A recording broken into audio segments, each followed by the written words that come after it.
Hello and welcome to From the Be-All End, and this is the debrief of Burnley 0, Everton 2. Sean Dyche's return to Turf Moor and a full squad available here. We have Chris Bowden, Justin Connolly, Andrew Greaves and Paul Woodhouse to pick the bones out of that defeat and reflect on what was a pretty disappointing afternoon at Turf Moor. Chris, watching that one, seeing Sean Dyche come back, I mean, Everton looked every bit a Sean Dyche team, didn't they? And Burnley looked very far away from that level of organisation and discipline and effort. Yeah, didn't read the script at all. I think everyone in the ground, apart from anyone associated with Burnley, knew what was going to happen. That Everton would be, typically, competitive, aggressive. They'd be, lethal at set plays. They'd let Burnley have the ball and try and kill them when they got their moments. And the first goal's completely avoidable. From Burnley overplaying at the back. I think we all appreciate that. Trying to play out from the back. They have given goals away on occasion. Last season it was a bit of a bugbear to start with until everyone sort of came to terms with it. It's worth taking the risk, risk and reward, isn't it? But this season, the reward isn't there. And, James Trafford makes a fabulous save.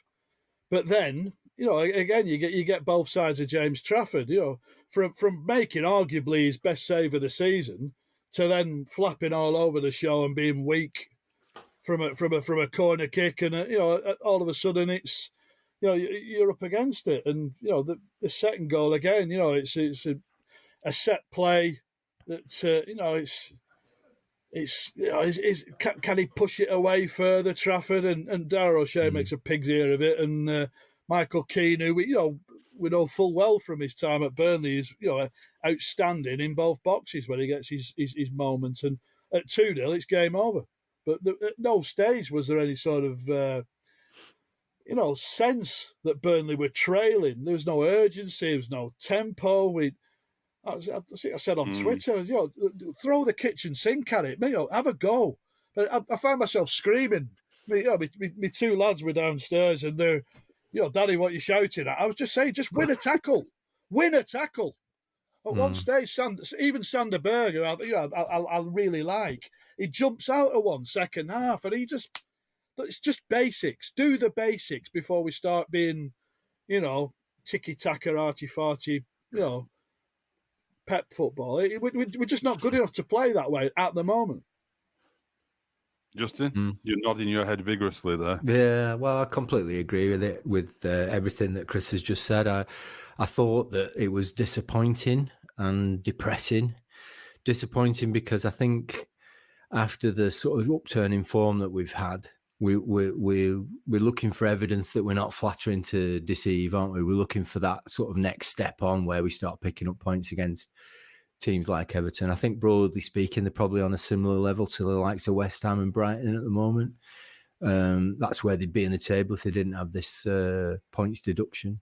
Yeah. But it was just very weak, wasn't it? It was just back to the old routine. Giving away stupid goals from set pieces and being completely unable to affect anything at the other end of the pitch with our offensive set pieces. I think, that's the leveler in the game, and that's sort of the area where everybody should be good at set pieces, because those are the very sort of control situations, aren't they? Did we hit a corner that didn't hit the first man? Did we? Or apart from the ones where we played it short and then rather than take advantage of the better angle, we knocked it to somebody who sat on the edge of the box who then can't cross it in, and then it ends up back with James Trafford, and then he's sort of dwelling on the ball for 20, 30 seconds. Well, that's not going to work, is it? So depressing also because it's very, very difficult now to really sort of plot a path through the second half of the season where we're picking enough points to stay in the division. If we can't get something out of games like that, I know we're not even. We're 2 games away from being halfway through the season, and I'm sure we'll pick up more points in the second half of the season than we did the first. But I'm struggling to see anything other than the abyss before me that I'm staring into. Woody, are you staring into the abyss? Constantly. I mean, I wasn't really expecting anything yesterday at all. I was expecting some form of comfortable win for Everton, but I didn't expect us to really, really not even think about getting into the game. And it's so easy for some of these more physical sides to turn up. And Everton weren't great yesterday, irrespective of what kind of run of form that they're on. They were not great. They had 4 missing, didn't they? They started off with McNeil as a wing back. There should have been a better option of trying to exploit that space behind him. But did we? No, all they did was push up, bully us a little bit, and then that was it. As we've seen throughout Vincent's tenure, if the side's a little bit bigger than us, a little bit more physical than us, we're struggling. And we've struggled as much as we've struggled against anybody yesterday, against that level of physicality. And I remember the final whistle, and Onana was stood next to VK walking off, and he's 3 or 4 inches taller than VK, and we've got nobody near apart from Berger who can even contest on that level. So from a physical perspective, we have absolutely no chance. You could paint us orange and we'd be shit in a Willy Wonka league. We'd be terrible.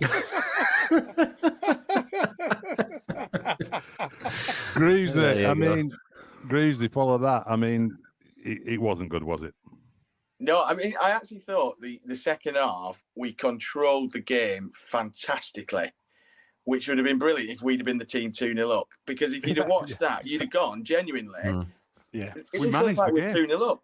Because I think I checked in on the turf. I went to visit my grandma, and I checked in on the turf. And amazingly, Bayer, Trafford and O'Shea are still just playing triangle passes 24 hours after. Honestly, they're still there. There's nobody else there, and people are going, "You can go home now, lads." No, VK just wants us to do this a bit. We just got to get these passes right. That lack of urgency is it's depressing. I mean, you look at the chances. Berger hits the bar, and I think Brun Larsen's possibly offside when he heads it back to Berger. It's a great save from Pickford. So you kind of go, you know what? When we try, we create openings, but then we just don't bother trying. And you sat there and you're going, we're playing like we're 2-0 up.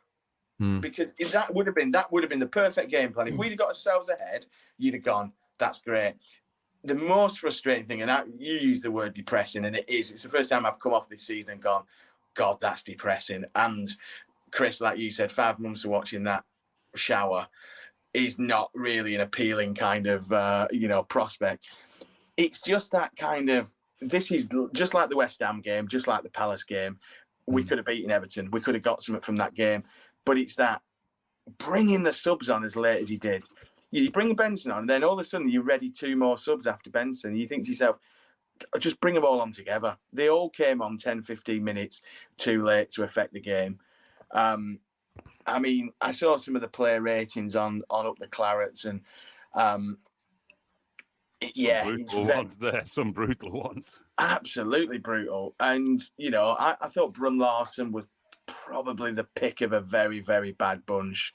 But there was just nothing. We started so well. I'll tell you what, with Brun Larsen, he's in the first half. It was second period. He plays across a ball from the right hand side. He takes it on his chest, plays it right foot, so his wrong foot, fizzes it over. It's a dream of a ball.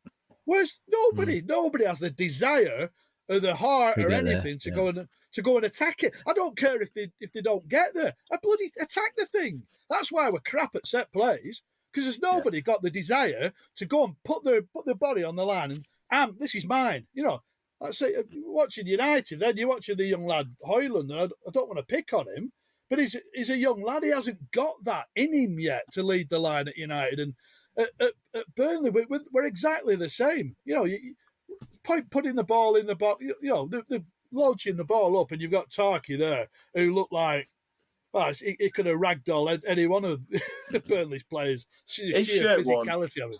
Yeah, his shirt needed washing. I mean, you didn't even spot Tarky. His shirt would not need washing. I mean, Michael Keane looked like Beckenbauer. You know, the way he were able just to stroll about. You know, and I honestly, I don't know. Somebody just needs to shake Vincent and just say, you know, it's his tactics that are killing us, because I actually think he competes slightly better. I mean, we've talked about the need for a big, strong central midfielder. Yesterday was probably the game where you introduce Cullen into that midfield as a 3. You give up your Amdouni to try and win that battle in that midfield. I mean, we restricted them really to a couple of, you know, yes, there's that brilliant save from Trafford, but they didn't create much because they didn't need to. Perfect Sean Dyche performance. Exactly. 2 set pieces. Exactly. Trafford is at fault for both goals. I don't care what anybody says. He should do better on both those goals. And this isn't a kind of anti-Trafford rant because he's played well. But the problem is we've no consistency. We were praising him last week against Brighton, saying what a tonic that was, winning, winning a point, ugly, holding out.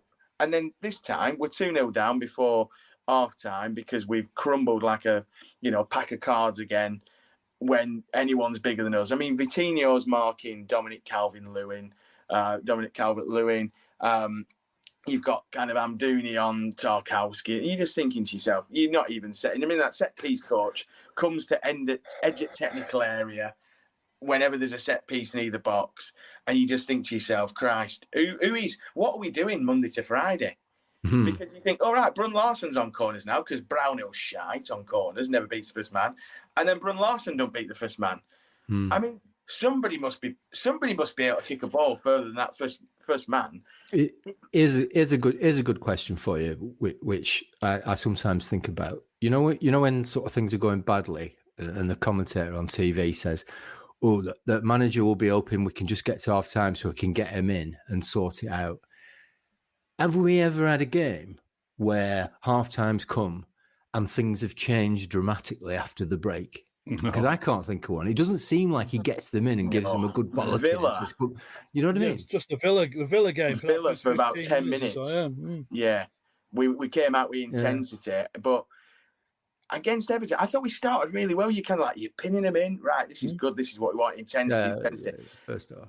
And it just, literally then, a bit like with Palace, as soon as they break, they had the great save from Trafford. They get the first goal, and you just go, we ain't getting back into this. There's not a chance. We're just not aggressive enough. We're just not aggressive enough. And I don't know if it was you, Justin, or Chris said, Chris, get the basics right before you start with a tiki-taka. Because you've got, if you can't, United have played really well today at Liverpool and been battered, but they've put bodies on the line, got the blocks in. Just do the basics. And we're not doing the basics. And it's...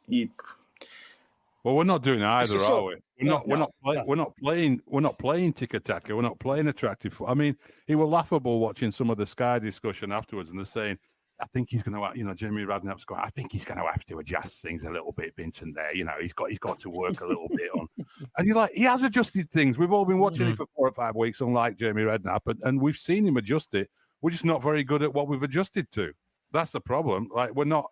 Being a more solid 4-4-2 side. It's fine, but if you don't defend properly and you can't do the basics right, as Chris says, then the 4-4-2 thing doesn't work. I don't think it's got a lot to do with tactics, to be honest. I think, and let's throw this one out there. But who did the basics well last season? Cork, Barnes, J-Rod, Charlie Taylor. Murray. Leave the young lads to do their bit, but you strip out that. Yeah, I mean, I've seen a lot of people say we miss Barnes, and I know, a lot of people would have got rid of Barnes a long time ago. Obviously, fitting way for him to go out last season, but they're missing that. Some guy you can hang your hat on that's going to just be a bloody pest. Put his body into put his body on the line, win free kicks. Yeah. There's no leaders there. The problem with having so many young players, I think, is young players will tend to think it's somebody else's job, won't they? I'm a young lad in this team. Somebody else is going to. I mean, Bayer is the leader of our defence, and how old is he? Like 24, if that. Mm. Yeah. You look through that side. There's with no Cullen in midfield.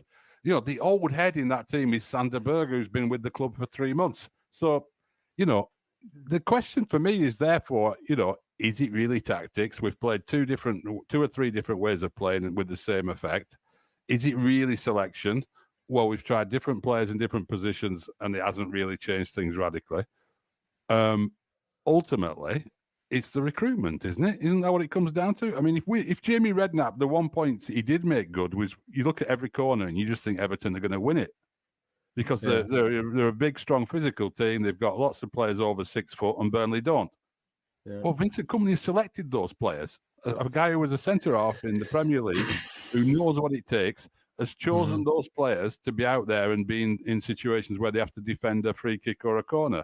So is it tactics, or is it that the players we brought in just really aren't this year up to the Premier League? I think it's absolutely that they're not up to the Premier League, and Kompany and the club have sort of acknowledged that, haven't they? It's throwing them in at the deep end and hoping they'll improve. But I think the bottom line is, if you're spending 100 million plus in a single transfer window, then you've got to be doing better than we're doing, haven't you? You've got to be spending that money. I mean, some of that money's clearly been wasted on players who are never going to make it to the grade required. The gamble is that one or two of them are going to make it to the grade and get that money back. But they're going to be worth, half what they might be worth in the Premier League if they go down to the Championship next season. So is the whole project banjoed then? Is the whole thing... Is it all based on us scraping staying in the Premier League this season? That's the real big worry, I think, at this point, where we're looking at that and thinking, we talk about one of, we've already got the £100 million player, haven't we? Well, you tell me who it might be, because I can't see one. Yeah. Who's increased their valuation other than Koleosho? Definitely not Trafford. Well, Amdouni's done well, and he's shown that he's a gifted technical footballer. He's a clever footballer. But if Burnley get relegated, is someone going to spend sort of like 18 million euros on Amdouni? He's not enhanced his reputation. They've overspent for him. Odebear, I can say, I can see that. Sort of 10 million euro. Reportedly, I can see him sort of. Maybe with a few more appearances, sort of, up in that fee. But like I say, Trafford's vastly inflated fee. O'Shea, you ain't getting that back. Trezor, as it stands, you ain't getting that back. Berger, I think, Berger came at a good price, and for his Premier League experience, and a player, I think Sheffield paid. Considerably more for. But if they are to be relegated, how many of these players have come here to play A, for Vincent Kompany, B, in the Premier League? How many want to stick around to play, the Championship football? I just don't. And then again, you're over a barrel where Premier League sides who do, whichever players they might want to take, know that those players want to go. How many of them have clauses in their contracts as well? I mean, we've done that before, haven't we? So, yeah. We are being linked with a player, though, this morning. Alan Nixon reporting that we are keen to do a £15 million deal with Marseille for their midfield destroyer, Papa Gueye, or Gaye. He's played twice for all season, right? Senegalese international, yeah. Is he going to? He's that much of a destroyer. That much of a destroyer. He's played twice for him all season. There you go. But who's going to want to come to a team who are bottom of the league and look destined to go into Championship anyway? I mean, this January window, I'm seeing quite a lot of people going, if we can get a few in January, we might have a fighting chance. And a midfield destroyer would be great. But like you say, what kind of player is going to want to come to Burnley? And somebody who's willing to go into the Championship, surely. Unless we're doing another Vegos type deal. I don't know. Woody, I mean... Is this season just a write-off, do you think? Was the transfer recruitment so naive, so optimistic, or so business-focused, mistakenly, that this season just a write-off now? I think going back to the recruitment, I think a microcosm of this, we were shown in the second half yesterday, around about 66 minutes, he took off Delcroix, didn't he? And then brought Dekeal on at right back, shoved Vitinho over to left back. Then 15 minutes later, brought on Redmond at left back for Vitinho. And that game didn't need, didn't need musical fullbacks, and that shows everything that's currently wrong with regards to both recruitment and tactical nous and reading the fucking game. And it was staggering to me what was going on there. But it's got Connor Roberts. It shouldn't be exactly. It shouldn't be a write-off. We shouldn't be saying the week before Christmas, well, let's just write this off and see what develops. We shouldn't be saying that, But put that down. It feels like that. It feels like that. Should put that down from the BOLN Christmas party games. Musical fullback. I did see a report over the weekend that Matsson's on his way out of Chelsea in this transfer window, and it was suggested in that poll that he'd sort of said, "I'm still in touch with Vincent Kompany, so you never know. Let's see what happens." But as you say, Simon, why would he want to come back to Burnley, given the fact that there's every chance that next season he won't be playing in the Premier League? Who knows? But certainly our chances of picking up players like that are going to be limited in January, because not only is Championship football on the horizon, but it's going to be a tough run into the end of the season, isn't it, for anybody? So that's another thing to worry about. It is. And reading some of the social media stuff, and I know that's not always a good gauge of where the fan base is, but you do hear this quite a lot, that, well, we'll go down, we'll walk Championship again, and then Vincent will have learnt his lessons. I mean, I must have read and heard that about 10 times in the last 24 hours. And we'll come back up, Vincent will have learnt his lessons, and will be better for the experience. I watched Ipswich Norwich yesterday, and I'm not seeing us walking past either of them two sides the way. I know we're a derby game and they're all fired up and everything. I mean, it seems like there's this sort of weird complacency, arrogancy around that, like, just because we did it last year with a different team, that if we go down, well, we'll just piss Championship. I mean, I keep hearing that we're ahead of schedule. It was a 3-year plan. Well, when that happens and you get promoted at the first attempt in your 3-year plan, you reschedule. They've gone out and spent. They've gone out and spent in excess of £100 million. Well, surely that amount of money should have been spent to rectify that, to make sure that we are on schedule to do bring in the players necessary that will keep this talented side up. Absolutely. And that's it. If we go back down again, like I say, there's absolutely no guarantee they get promoted again. And what sort of state is the squad in? Like we're saying, how many of these talented young lads are A, going to stay, B, going to get anywhere near the sort of fees that we spent on them in the first place? Yeah. I mean, it's obvious, isn't it? The team that finishes with 101 points, so far ahead of everybody else in the Championship, has got. I don't buy this like, there's a massive gap between that. That team has got to be competitive in the Premier League, isn't it? So we go back to that question again, don't we? Why didn't we just get those loan players in when we could? As soon as the transfer window opened, we still have a lot of change left from 100 million if we did sign those players, and then fill the gaps in the squad with a bit more quality.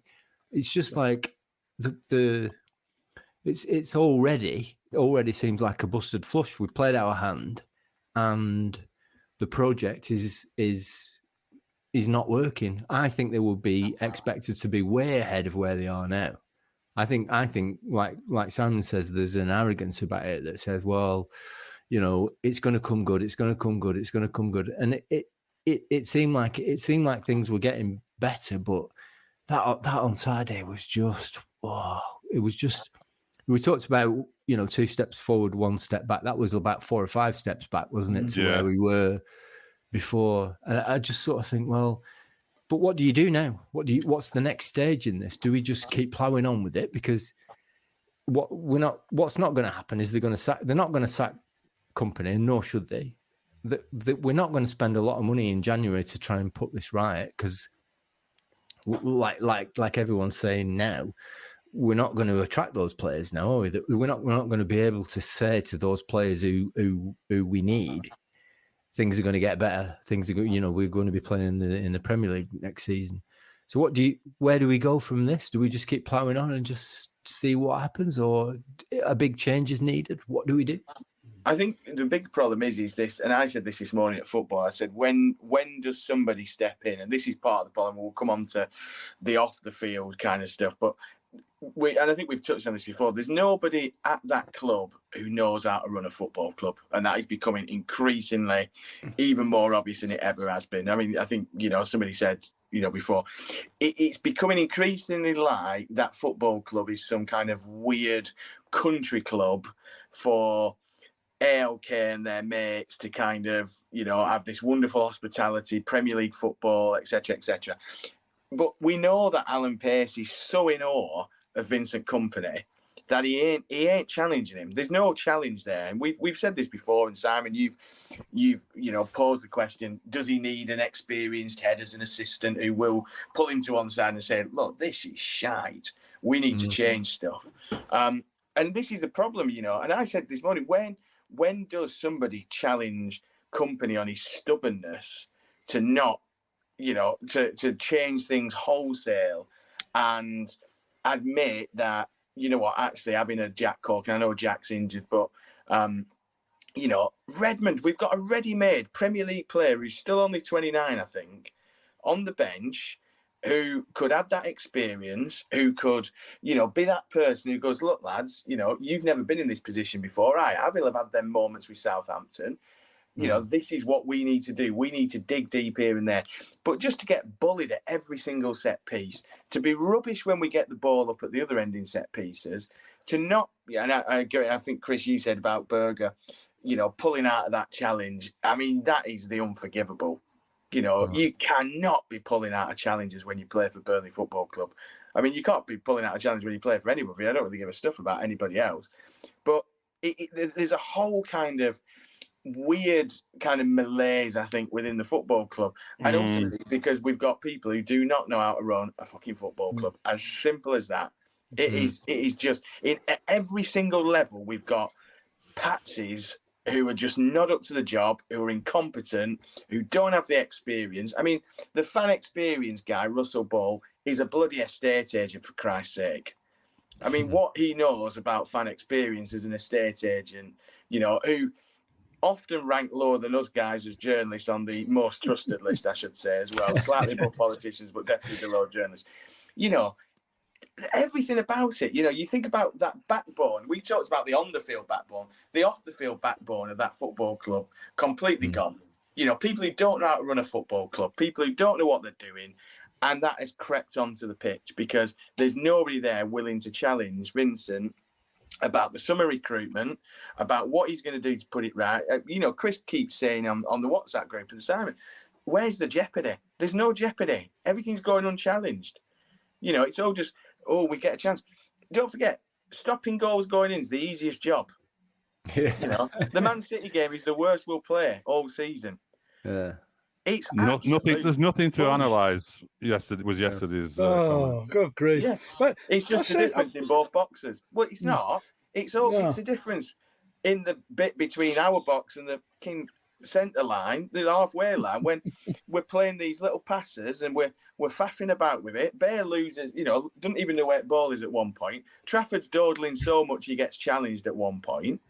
It's just, the whole thing is just bullshit. But everything seems to be on a loop, doesn't it? Like this repeat loop. I mean, even like the social media and the post-match interviews that the club do with their own media staff, it's like, disappointing day today. What positives can we take from that? Every week, the same question.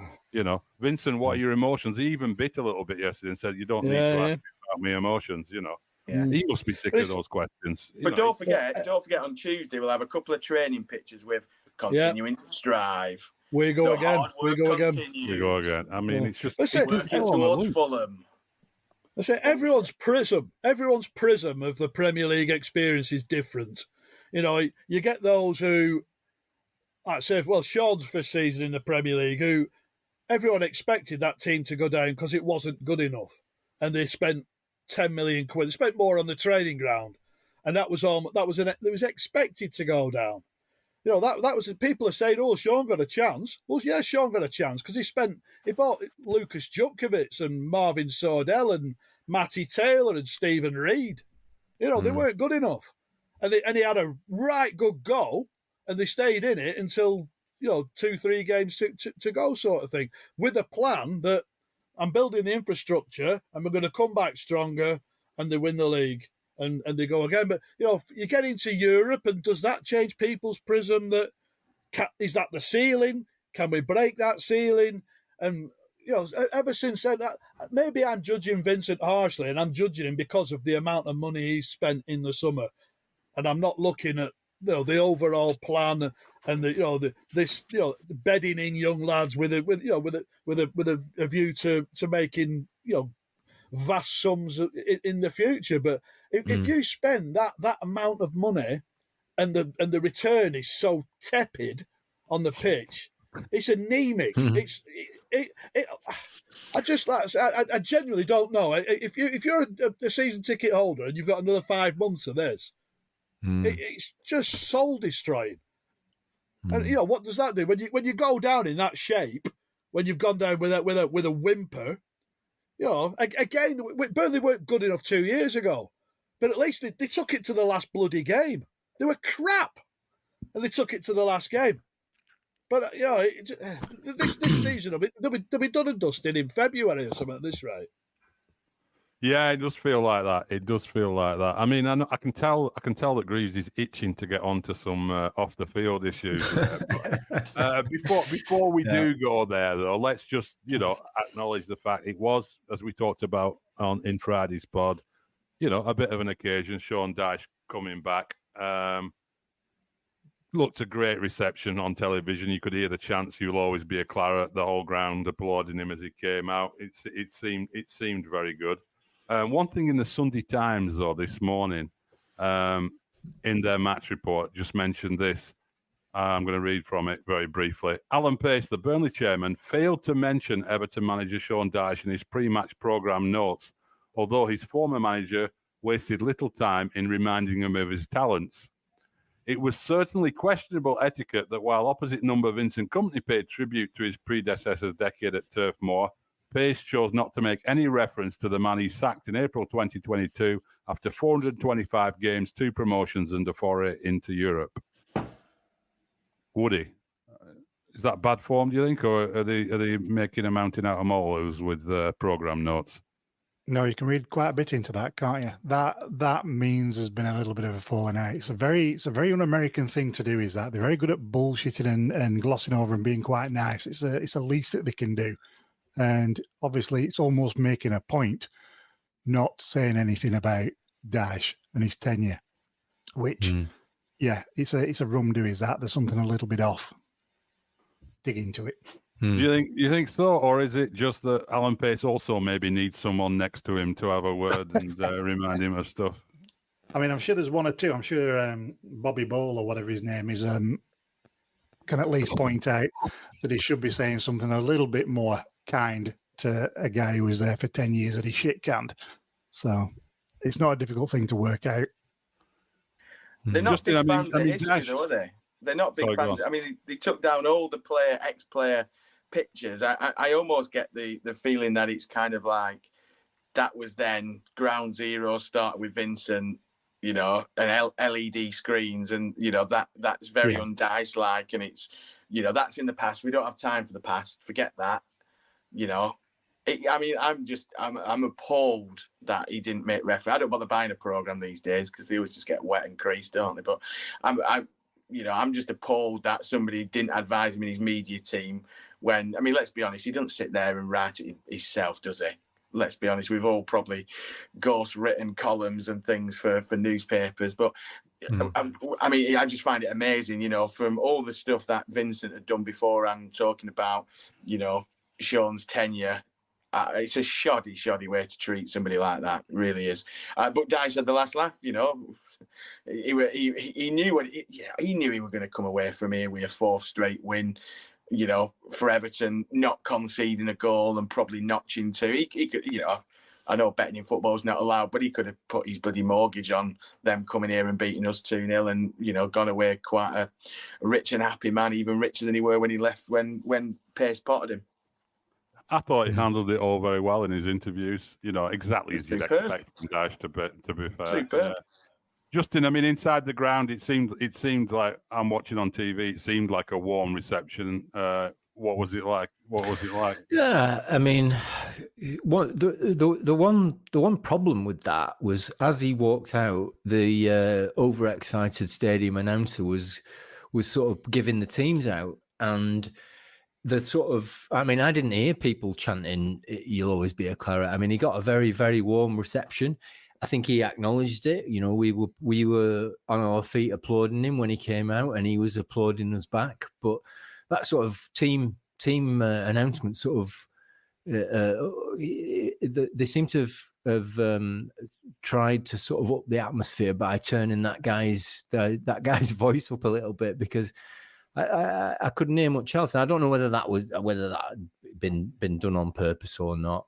I very much doubt whether not mentioning Dyche in the program notes was unintentional. I'm sure that they did that on purpose. I don't know why. Just seems really sort of just so pathetic, really. You know, and also a bit petty and a bit sort of even in some ways a little disrespectful to the fans, because we've got a shared history with Sean Dyche, haven't we? That we had an opportunity there to acknowledge that we didn't have when he left, because, you know, he didn't have that final game, did he? He didn't have that chance to say goodbye after all those years that he kept us in the Premier League and did a fantastic job. We didn't have that, so this game is our first chance to say that to him, to say thank you, to acknowledge what he's done, and to not mention it in the program notes, and to have the guy shouting the team out over while he's walking out onto the pitch. Petty's the word for it, and so disappointing. So it's just a low blow, isn't it? What's the point? Yeah. Don't forget, Pace said Dyche had a job for life, didn't he? Just 3 months before potting him. So I think we can take most things that our glorious leader says at very face value, because to face value perhaps, but yeah, I thought it was a really warm reception. He clapped all sides, as he did after the game. Glad we didn't. I think there were a couple of boos for McNeil, which I didn't really get in the cup game at Goodison. But he got quite a nice reception when he went to take a corner second half over at the Jimmy Mack and Bob Lord stand. So yeah, I just find it. Yeah, you're right. It's just petty, but perhaps I might be being harsh, to be expected.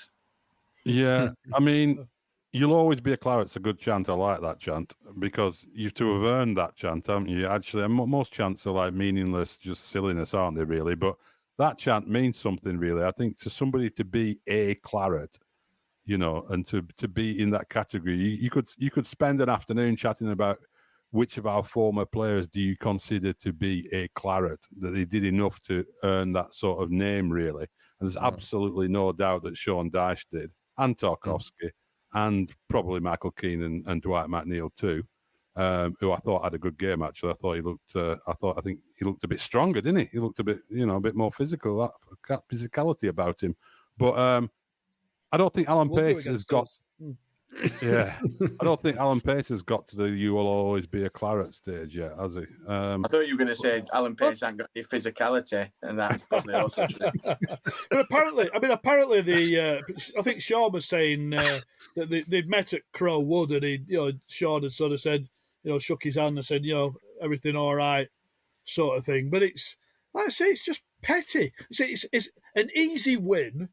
I mean, he don't even have to write anything about it. Just put a collage of his achievements on a page in the programme, with a picture of Sean at the centre of it. Just do something to mark the fact that the greatest modern day manager, Burnley's greatest manager since Harry Potts, is coming back for the first time to Turf Moor, and it's just like I've seen it a few times. You said, particularly in the summer, with some players who departed who barely merited a sentence. And it's just, like I say, it's just cheap. Just get a grip, have some respect. One thing that we haven't really had for a long time at Turf Moor has been trouble in the crowd, like people getting upset, kids crying, parents being concerned, atmosphere turning sour. But yesterday, there were reports, and not only reports, eyewitnesses, including people on this podcast who witnessed what went on yesterday. Greavesy, tell us what went on, first of all, before we get into it. Yeah, so I sit in the James R. Greaves upper block closest to the Jimmy Mack stand.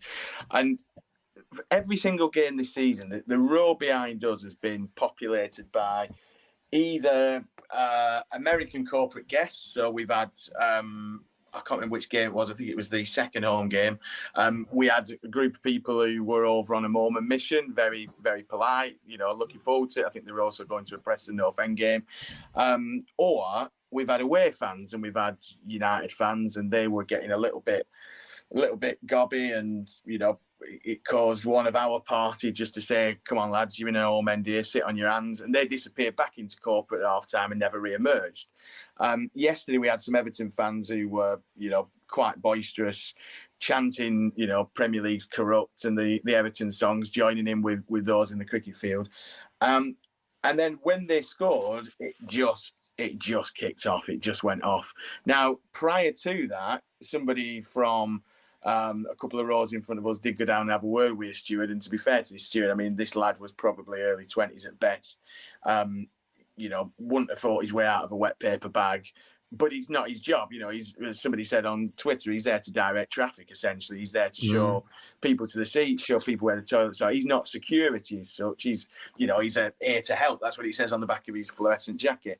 And nothing happened. And then all of a sudden it's kicking off, and it got really kind of tetchy very, very quickly, and people squaring up to each other, and we had a bloke fly past us, and land on the row in front of us, and no stewards to be seen for a good kind of. So like punches thrown, like proper. Punches thrown, scuffles, grabbing the necks, things like that, and then the stewards came in, the kind of security stewards came in, and just made the whole thing worse. I mean, there were people kind of, some of the stewards were weighing in, and by this point I've decided to stand up. I just sat there with my back to it. Decided to stand up and kind of try and separate a couple of people and things like that. But it was just disgraceful scenes. There were kids 2 or 3 rows in front of me kind of being moved down towards the concourse.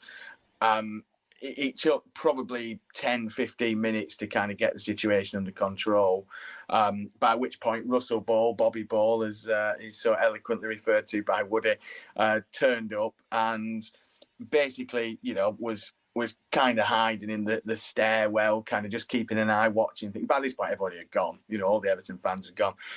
So I went down and had a brief word in his show, and just, told him what I thought of the situation, about it being, the club's ticketing system and things like that. And he basically said to me, look, once they go on general sale, anybody can get them. We have no control over who gets them. Now, I thought the whole point of these ridiculous membership schemes was that you had to have a membership to guarantee a ticket first and foremost.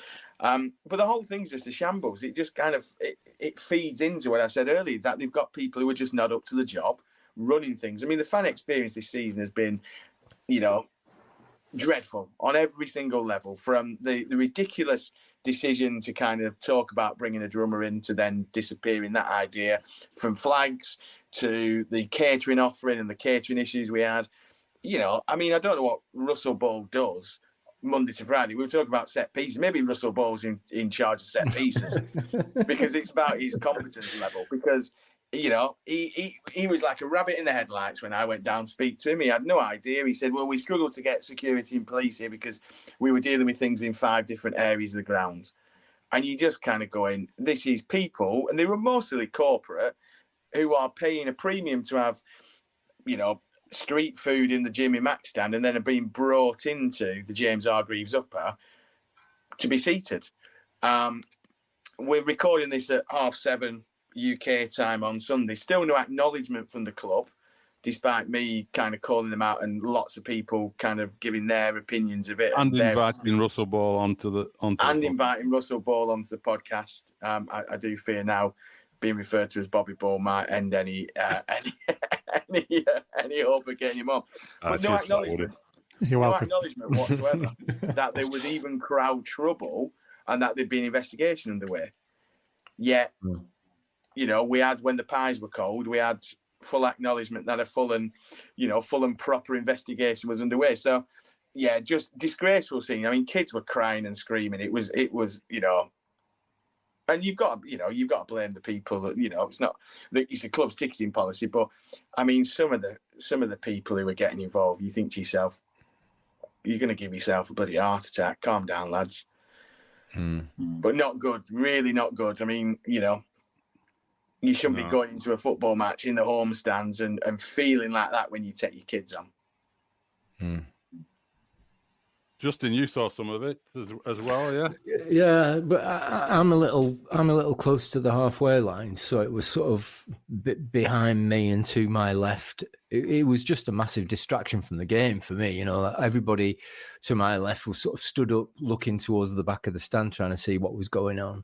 It seemed to take them ages to come up and sort it out, ages to find who the culprits were. I did see somebody get lamped as they were sort of manhandled down the steps towards the exit.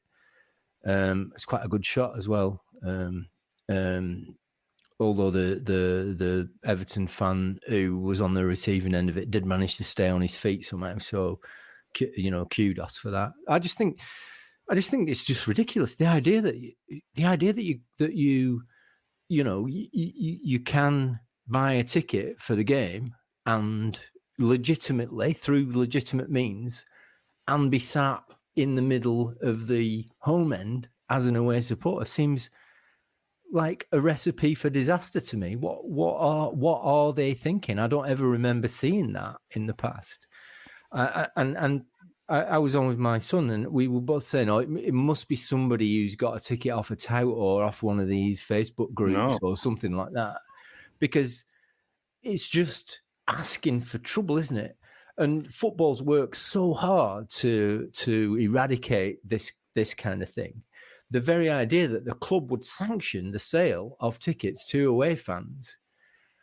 I think you've got some of the wording off the website there that the advice to these away fans are.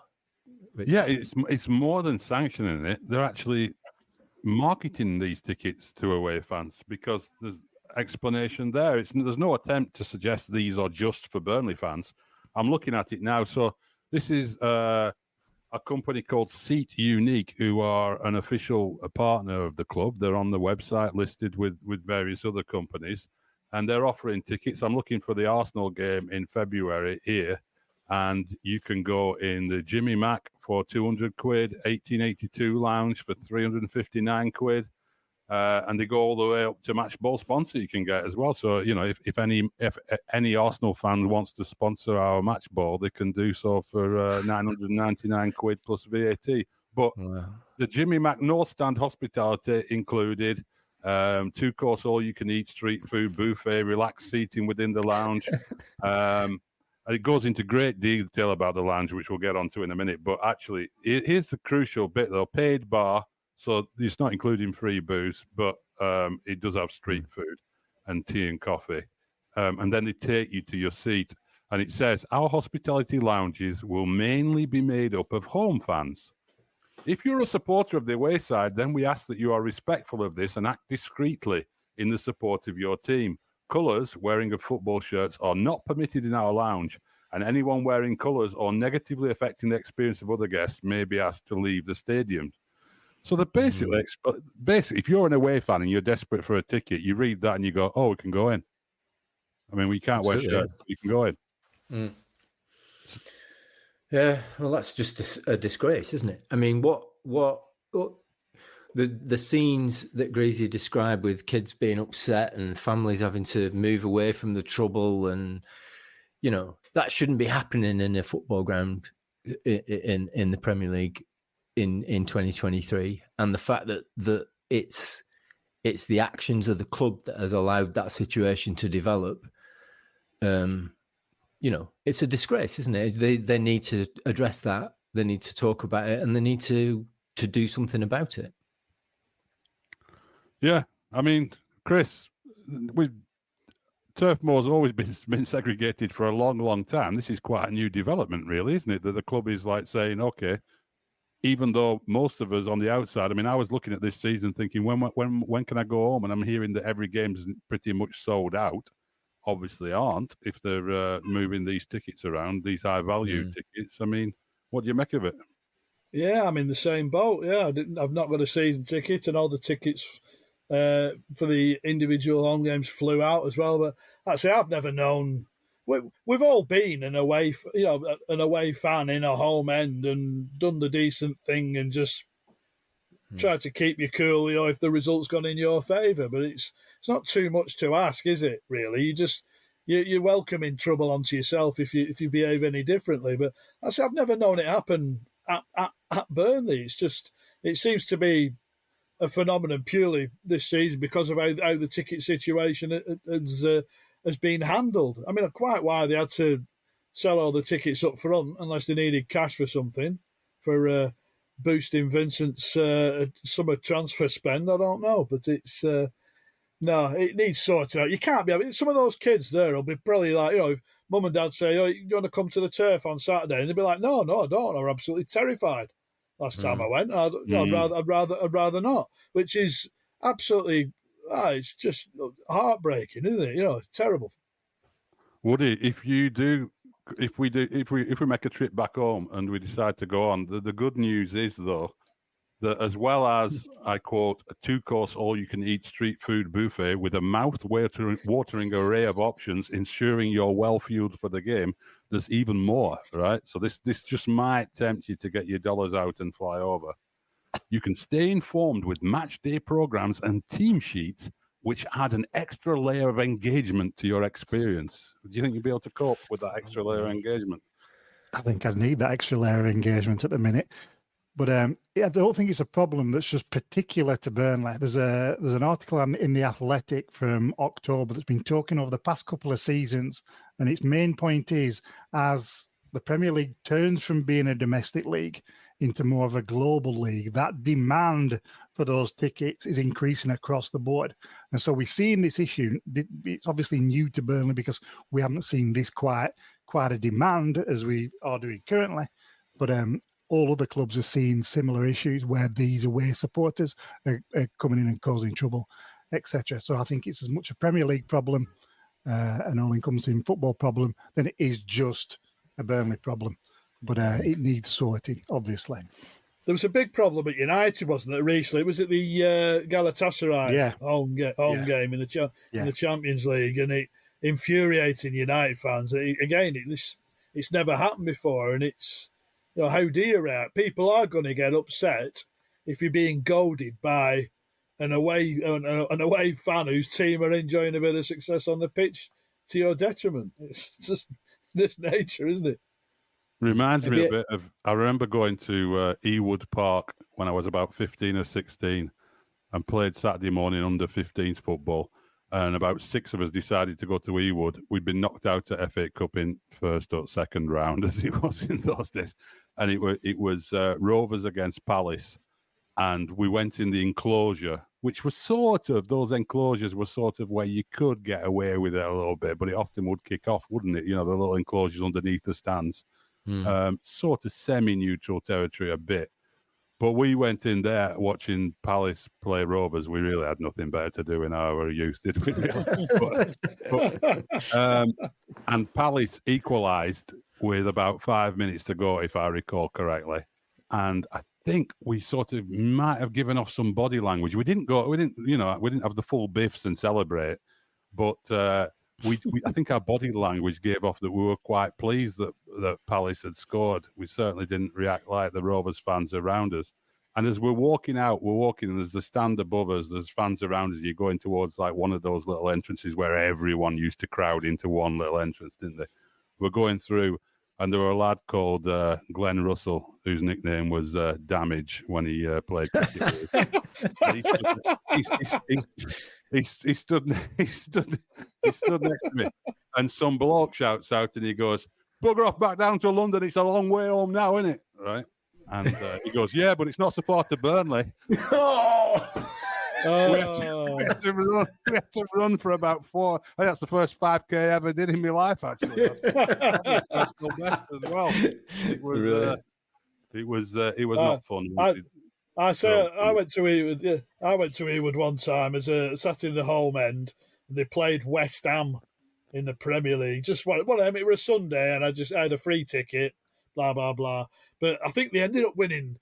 They ended up winning about 6 or 7-1 or something like that. But I'd gone to the steward at half time. I'd had enough. They were about 3 or 4 up already, and I said to the steward, I said, "Can you let me out?" So I just don't want to say anymore. He's like giving me a puzzled look, sort of thing. Like, it's grim, isn't it? Happy days. Right. Well, I think we've had a good go there on the good, bad, and the ugly at Turf Moor this weekend. Not so much of the good, unfortunately, but we will be back next week with our usual show, looking ahead to our game against bloody hell, it's Fulham, isn't it? Fulham, yeah, Fulham away. That's how much you look forward to these games. Follow us on @BHall Podcast. Do leave us a rating and pass word around. Sorry to those of you who did send in a couple of comments and questions for mention on the show. Simon Olding, Peter Howarth, David Clark, Crosspool Claret, Harry Slinger, all made points that we kind of covered during the discussion there. So I don't want to repeat them now, and we've gone quite long on this one, but do appreciate your comments, and we enjoy that interaction on social media. So until then, all the best and up the Clarets.